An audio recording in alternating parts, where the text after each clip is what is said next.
Diabetes mellitus is a condition characterized by hyperglycemia or high blood glucose, which arises because of insufficient insulin synthesis or cell sensitivity to insulin action. In healthy people, the pancreas secretes insulin into the bloodstream to control the amount of glucose in the body. Insulin reduces blood glucose levels by allowing glucose from the bloodstream to enter body cells to be used for energy.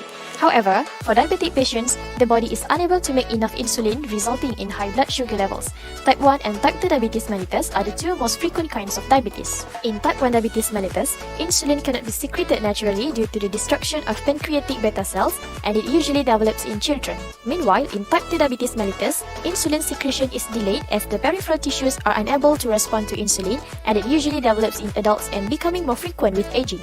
The HbA1c test is used to diagnose diabetes as it can determine the average concentration of glucose in the blood plasma.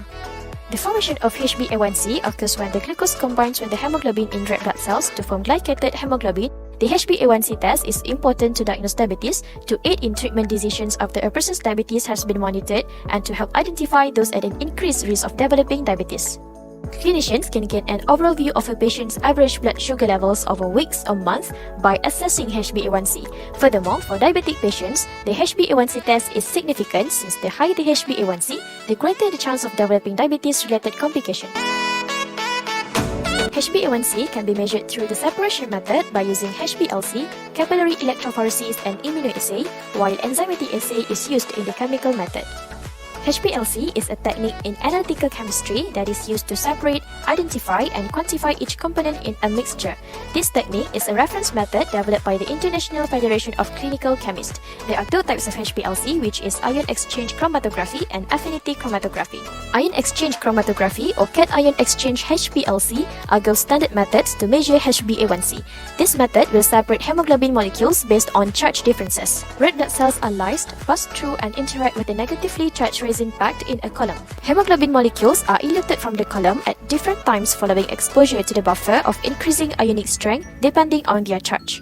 The quantity of each hemoglobin fraction in the eluate is quantitated by spectrophotometry and expressed as a percentage. This is the example of diabetic patient result for cation exchange HPLC, where HbA1c is 9.9%. The next method is affinity chromatography or boronate affinity chromatography. This method will separate hemoglobin based on their structure. The basic interaction for boronate chromatography is esterification between boronate ligands and cis-diols configuration formed by stable glucose attachments to hemoglobin. As the glycated and non-glycated products elute through a column, the hemoglobin interacts with boronic acid, giving two peaks. This is the example of healthy patient result for boronate affinity chromatography, where HbA1c is 5.32%.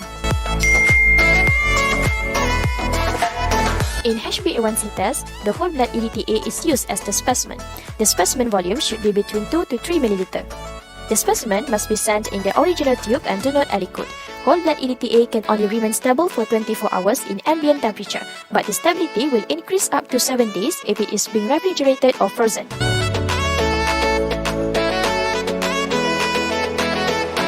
The typical range for HbA1c levels in adults without diabetes is between 4% and 5.6%.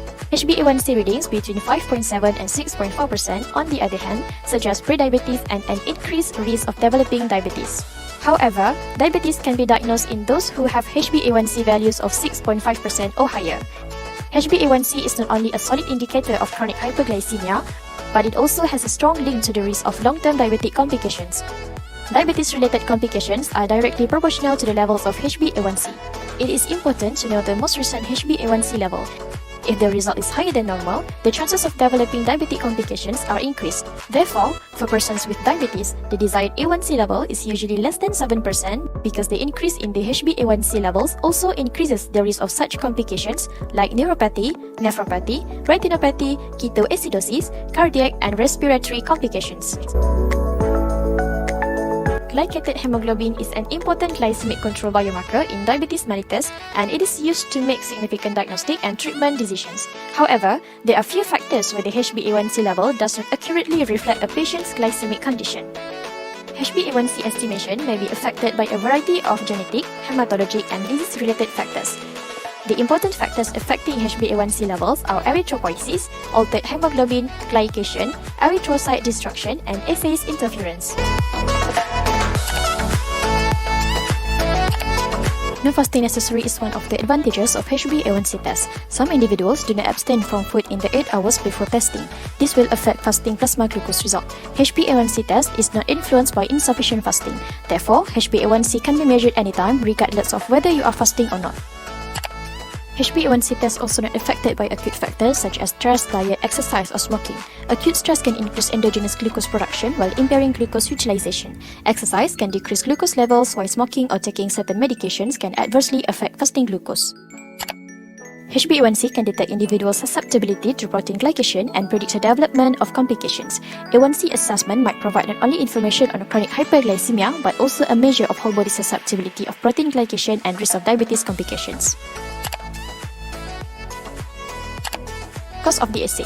HbA1c assay is more expensive than glucose assay. Many individuals at high risk of diabetes will need other lab tests that require fasting such as lipid profile, hepatic profile, and others. Therefore, adding a glucose determination to the panel is not really a major issue. Racial differences in HbA1c. In African Americans, HbA1c overestimates average glucose compared to Caucasians, possibly owing to racial differences in glycation of hemoglobin.